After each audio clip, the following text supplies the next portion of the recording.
संपूर्ण देशामध्ये माननीय पंतप्रधान मोदीजी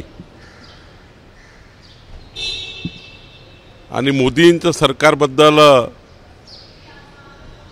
अत्यंत विश्वास लोकांना आहे। मोदीजींनी गॅरंटी दिली आहे आत्मनिर्भर भारताची, विकसित भारताची, आणि पुढच्या 5 वर्षात जगातला बलशाली देश भारत होईल अशी गॅरंटी मोदीजींनी देशाला दिली आहे। आणि त्यामुळेच संपूर्ण देशभर मोदीजींच्या नावाने पुन्हा एकदा तिसऱ्यांदा सरकार येईल, मोदींचं सरकार येईल असंच देशभर वातावरण आहे।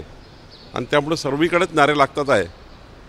राहुल गांधी जिकडे जातील तिकडे मोदीजींचेच नारे त्यांना दिसतील, कारण 10 वर्षात त्यांनी देश बदलवला आहे, मोदीजींनी देश बदलला आहे। गरीब कल्याण, मध्यमवर्गीयाचं कल्याण मोदीजींनी केलं आहे।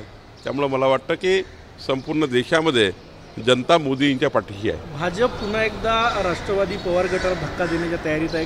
पश्चिम महाराष्ट्रातला पवारांच्या जवळचा बडा नेता भाजपमध्ये प्रवेश करणार असल्याची चर्चा आहे। मोदीजींच्या गॅरंटी जी आहे आणि मोदींचा आत्मनिर्भर भारताचा संकल्प आहे, त्या संकल्पाला साथ देण्याकरता अनेक लोक सोबत येण्याची तयारी करत आहेत। काही तयारीत आहे, काही तयारी करणार आहेत, ते करत आहेत।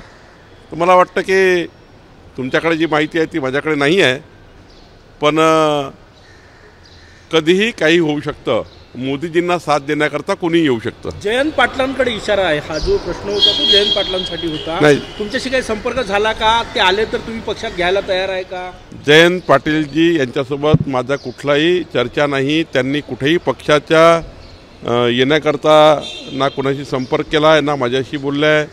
मला वाटतं काही कपोलकल्पित बातम्या असतील असं मला वाटतं, पण तरी मोदीजींना साथ देण्याकरता, मोदीजींनी जो गॅरंटी दिली आहे देशाला, मोदीजींच्या संकल्पाला साथ देण्याकरता कुणी भाजपमध्ये येत असेल तर आमचा दुपट्टा तयार आहे। आम्ही कुणालाही भाजपमध्ये घ्यायला तयार आहे। आमच्याकडे स्पेस आहे, आम्ही कुणालाही नाही म्हणणार नाही।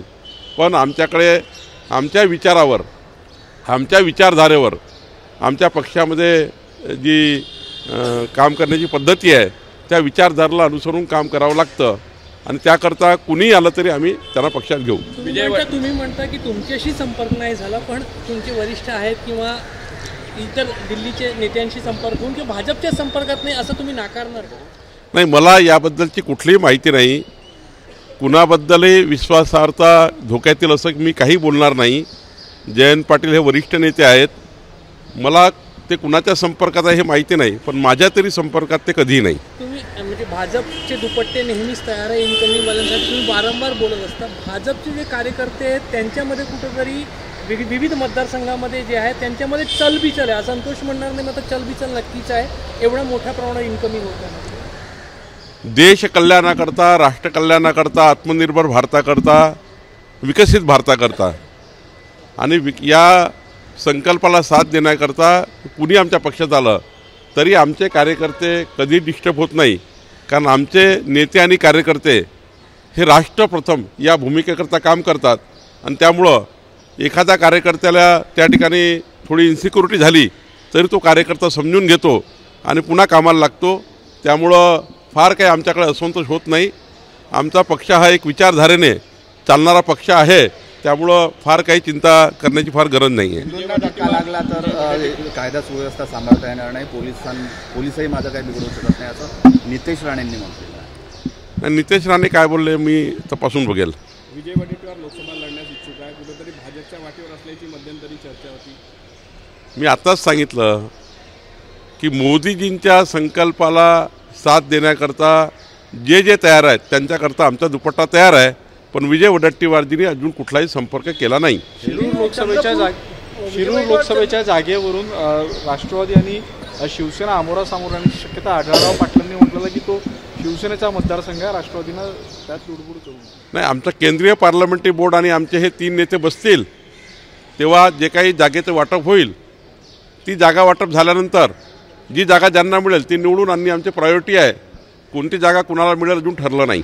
उद्या विशेष अधिवेशन बोलावलेलं आहे. शिवनेरीवरून मुख्यमंत्र्यांनी घोषणा सुद्धा केलेली आहे. मराठ्यांसाठी कायदा सुद्धा होणार आहे. आज छत्रपती शिवरायांची जयंती आहे आणि माननीय मुख्यमंत्री महोदयांनी म्हटलं होतं की मराठा आरक्षणाचं त्यांनी शपथ घेतली होती. तर मला वाटतं उद्या जे अधिवेशन आहे यामध्ये मराठा समाजाला टिकणारं आरक्षण हे महाराष्ट्र सरकार देईल आणि असं आरक्षण देईल की पुन्हा एकदा मराठा समाजाचा मनस्ताप होणार नाही किंवा जे काही आंदोलन सुरू आहे ते सर्व आंदोलनं कमी होतील असं मला वाटतं. साताऱ्यातून शरद पवार गटाकडून जे आहे श्रीनिवास पाटील लढणार आहे. कुठेतरी भाजपकडून ते उमेदवार म्हणून उदयनराजेंना दिली जाईल अशी चर्चा. अजून जागा वाटपच झालं नाही आहे. कुणाला कुठली जागा जाईल हेच माहिती नाही आहे. त्यामुळे उमेदवाराची चर्चाच नाही आहे. त्यामुळे कपोल कल्पित बातम्या सुरू आहे. काल नितेश राणे ट्विट केलं की वैयक्तिकवाद आणि माझा बॉस भविष्यात एकच असेल, त्यांची ही संकेत होती त्यांच्याकडून. नाही, नितेश राणेंनी काय ट्विट केलं याबद्दल मी बोलणं योग्य नाही. पण अजूनही काही कुठेही असा विजय वडेट्टीवारजी किंवा जयंत पाटीलजी यांच्याबद्दल कुठेही आमच्याकडे असा पक्षात संपर्क नाही आहे. पुढच्या काळात राजकारणात काहीच सांगता येत नाही. रोज राजकारण बदलत असतं, रोज विचार बदलत असतात लोकांचे आणि त्यामुळं मोदीजींच्या संकल्पाला साथ देण्याकरता आमच्या विचारधारेवर कोणी काम करायला तयार असेल तर आमच्याकडे स्वागत आहे. उदयनराजेंनी इच्छा व्यक्त केली आहे, जर जागा मिळाल्या म्हणजे तिकीट मिळाल्यास मी लढण्यास. मी सांगितलं की अजून जागा वाटप व्हायचं आहे. उमेदवाराचा प्रश्न येत नाही. जागा वाटप झाल्यावर उमेदवारीचा प्रश्न येईल. एबीपी माझा, उघडा डोळे बघा नीट.